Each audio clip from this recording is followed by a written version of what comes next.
Alright guys, so this is an important piece. This is going to be in the Leftist Tactics 101, so break out your pencils, your pens, and your paper. It's note time. The notes this time are going to be on thought policing. This is a common tactic that the left uses and reinforces its use within its own ranks. Thought policing is necessary to controlling the youth and getting better results. Oh, my whole switch screen where I do my, and god dang it, can't get it in the camera lens, right? Okay, where I do all my smashing. Just wanted to, I do have a switch. If you want to play, throw me a like, throw me a subscribe, and then shoot me a message with your switch code, and I'll fucking add you. I decided to do that instead of I'm Air Jamma. You probably would need my switch code still, so I'll probably put it up in this video. But, yeah, we gotta talk about thought policing. It's actually really out of hand, and in fact, I even experience it with my own mother. I may be too radical for y'all. I don't know. Let's go. So, I was forced to vote Obama in 2018, or in 2012. Because I was 18, it was my first year voting. I was actually gonna go with McCain. I liked the ideas he had. My mom threatened to kick me out if I voted for McCain, because I'd be a racist. I'm black. I'm blacker than my mom. My mom's, she's Hispanic. She's just not black by any means. So anyway, a non-black person, another unoriginal, but this time it's my mother, another non-black person tells me I'm racist for not wanting to support a black person who was racist. Like, okay, whatever. Yeah, she thinks I'm a racist. And she really does. My mom really thinks I hate black people, that I hate black women. I don't date black women, no offense, because most of y'all I've dated have been very crazy, obsessive, or stalkerish. I only have dated or messed around with a cool couple black girls, and I try to talk to them regularly. They just busy, because they cool. If you don't stay busy and you a sister, you probably ain't that cool.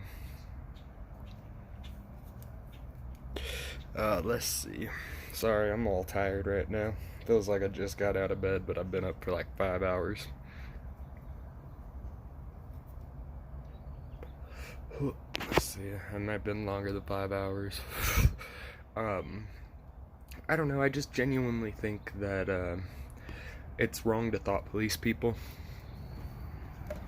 Because even to this day, my mom tries to put pressure on me. I've always been a bigger fan of the guy who, polarizes things and causes some dissonance and causes some sparks and causes some traction. And the reason I like that over, Dreamcatcher. But the reason I prefer that guy over any, just, I don't know, let me explain it as the boring guy who has had the same platform for 40 years but has never stuck to any of it. Versus the new up-and-comer who has a chance to do something great and has a chance at really making something for us, for himself, and how am I not supposed to get behind that? I'm that guy.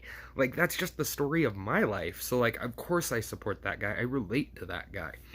I've had a lot of struggles in my life. I've fought for everything I have in my life, and that's not a joke. Like, the minute my mom found out I was a little more right-leaning than left, she turned on me, and that's a huge part of thought policing is your family.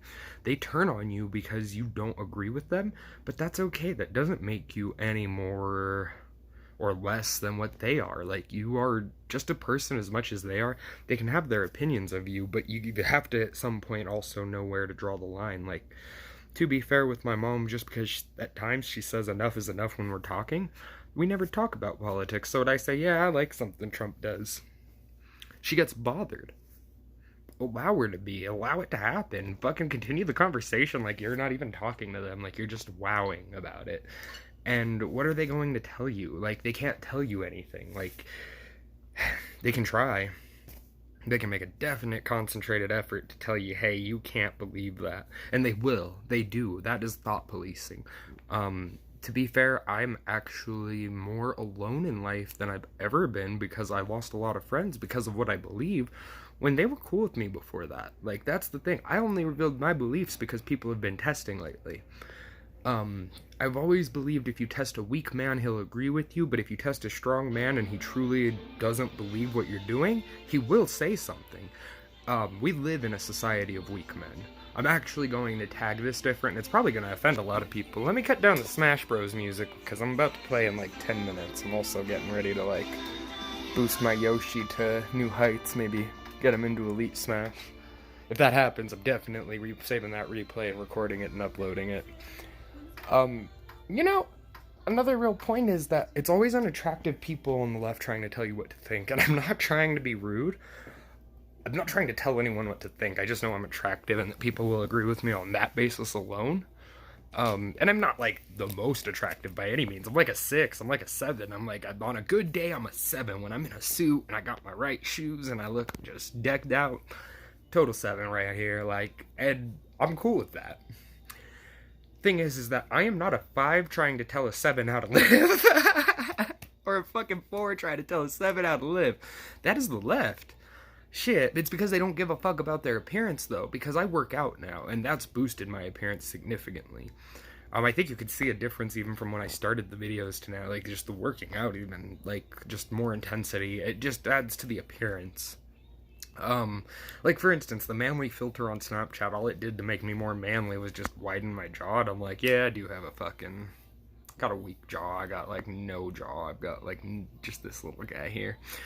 But, like, it's very much a tactic that comes, okay, what is thought policing now that I've kind of rambled about my own experience with it, even being in my home? Thought policing is a way of making sure you think what the leftists around you think. It's what happens regarding the conversation with the uterus, with abortion. This is why that's why I'm making this video, is it's happening right now in this country that we are being thought policed. We can't say anything. Like, I adore my friends that I do still have, like, very few. But, like, one of them even, like, she got upset that I even challenged her idea that a baby's a parasite, because it isn't. Because it doesn't take nutrients strictly from the body. It also gives back nutrients to the body. It also helps with estrogen levels. It is a natural treatment for PCOS, which is a wide range of things. But should a woman get pregnant, it will help with that. It won't cure the PCOS. It won't make it won't make all of the symptoms go away. But if, say, you have minor facial hair that you have to regularly pluck or shave, it can help with that. It can help regulate the estrogen and testosterone levels in your body. It can help with your blood type. There are so many more ways that having a child helps. Typically, also psychologically helps people get on track. But we don't want to talk about that. We're not ready for that conversation yet. But we definitely need to we need to keep our eyes open for when people tell us, well, you don't have this, you're not a part of this conversation. You also want to keep an ear out for when people are taking advantage of that. Like, okay, maybe I don't have a uterus, but you don't start life by yourself. No woman has ever started life by herself, and I will not abandon that claim. It's just not a fact that women have. So why do you get bodily autonomy over a third being when there's 2 beings who should have the discussion on the autonomy over the third being? This is a part of destroying the family unit, which actually is a part of their plan to instill socialism over capitalism. Capitalism requires a family unit to work. You have to have the mother, the father. It doesn't require it. It's just something that almost mirrors the capitalistic society, is that a family goes with capitalism. Socialism, it's all one person for themselves. Even if you have kids, your kids at some point are going to, like, work for their own resources and never feed you. That's the problem with socialism. In capitalism, your parents may not have made much. You might be able to come back and take care of them. That's a real thing. That's a real thing we can do. We can't do that in Russia, or if we live in South Korea and North Korea. Those places do not have that ability.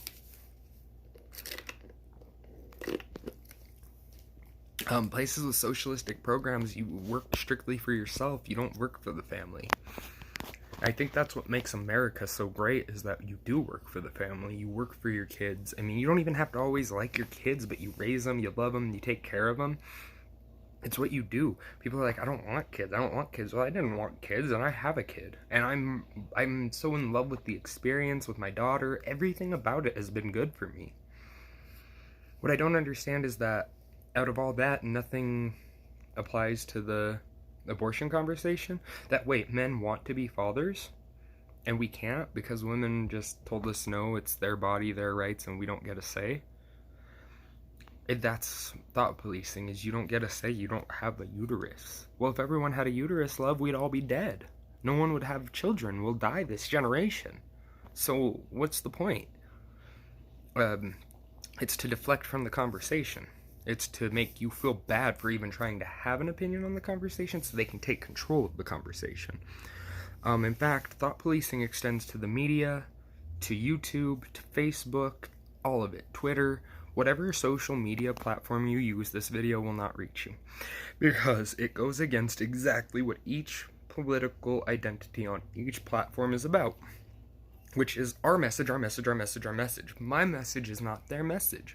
I want to start handling problems like Mr. West, like Kanye West. I want to handle problems with love. I want to be looked at by people as they look at Candace Owens, an intellectual with her own ideas, and not just a person who has to think for the black monolith. I mean, she worked for that. She's been fighting for that, and that is finally becoming her reputation. And what's wrong with that? Like, why does the world shut a blind eye to that? Because Islam is racist towards black people. I mean, the world's trying to turn on everyone right now. The world wants black people mad. That's why America's taking Islam. They want you mad. We know what Islam's about. They believe that you are a monkey and you are inferior and that you are just an ape for work. So my brothers and sisters who are Islamic in faith, I beg you to change your faith. But thought policing, going back, they are very much out there in the media. We've seen it for 3 years. It's a conspiracy that cracked. I used to be a conspiracy theorist till I realized it's not a theory when it's true. It's just the truth. Conspiracy was once a theory, but it is proven true. And the people always backing their idea that it's possibly a conspiracy, right-leaning independents. Right-leaning and independence. Those are the only two people ever looking at things. Maybe it's a conspiracy. But who does the left call kooky? The right. The people who want to know if there was a conspiracy involved. Because now you're calling them kooky. And that's thought policing. Bringing it all in together. Thought policing is telling you can't take part in a discussion. Thought policing is them centering the discussion around themselves and their ability to take part in it due to their privilege and beliefs. And then it's also making you believe something different and society wearing into you until you do. Now, how do you counteract this method? This one's hard. Thought policing is very hard, but what you do is you use statistical and factual information and you use it on as wide of an audience as you can get to. I've been out there talking about why Alabama did the 6-week ban, and if you show people the abortion stats, they can't argue with you that 2 or 3 abortions for 9 clinics, 18 to 27 abortions a day in Alabama is a lot for 9 clinics to be pushing out. No one can deny that. That's just proportionately and statistically a lot.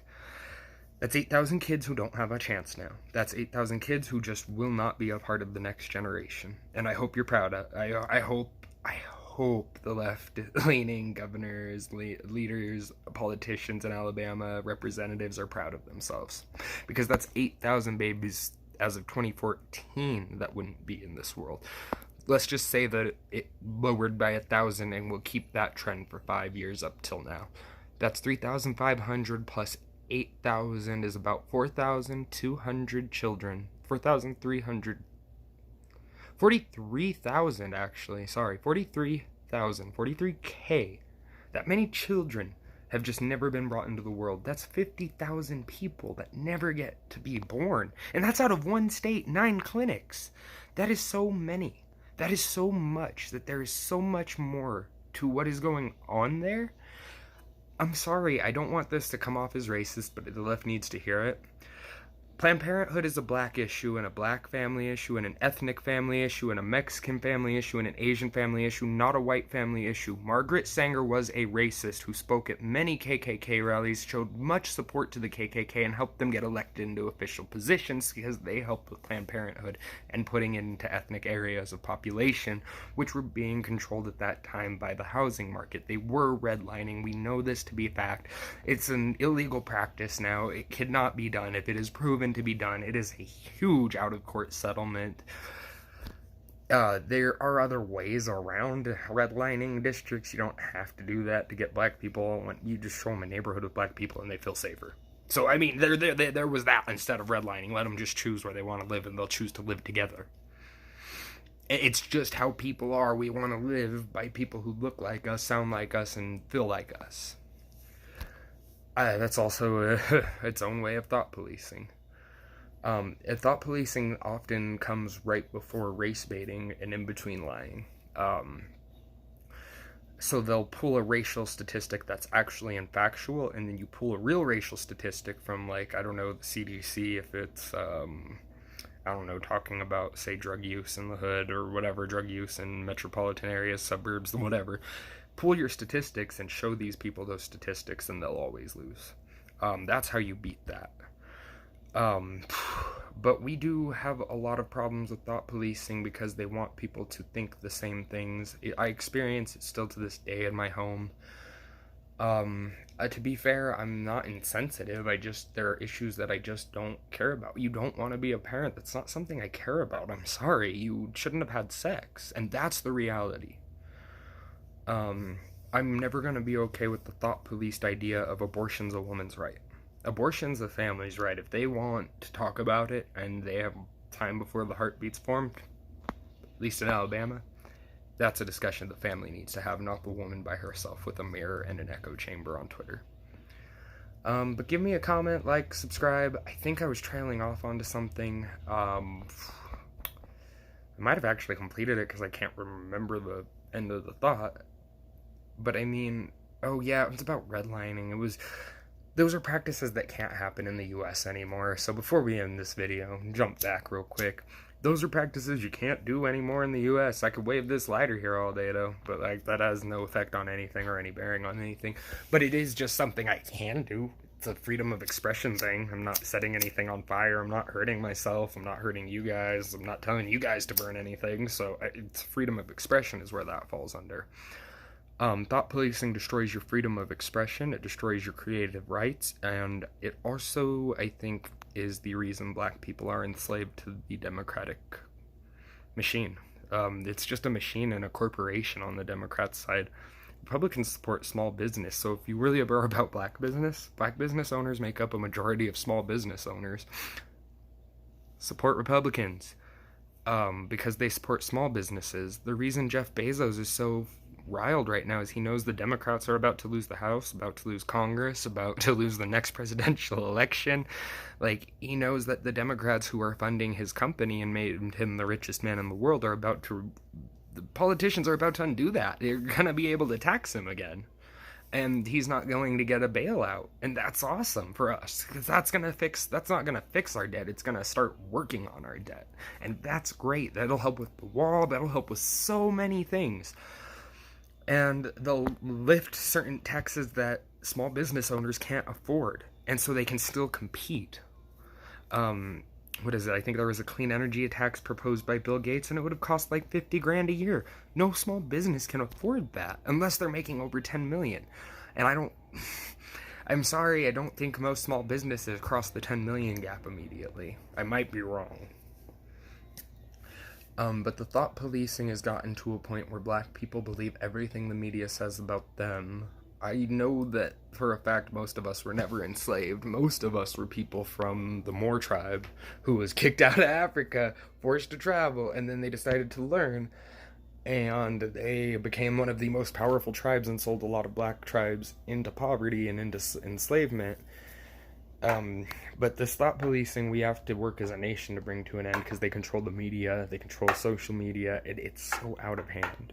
But other than that, guys, I finished my message. You guys take it easy, have a good day, drop a like, a comment, a subscribe, if you agree, disagree, I don't care, drop a comment. I want to talk, I want to debate, I don't give a fuck, guys, so let's chat it up. Peace.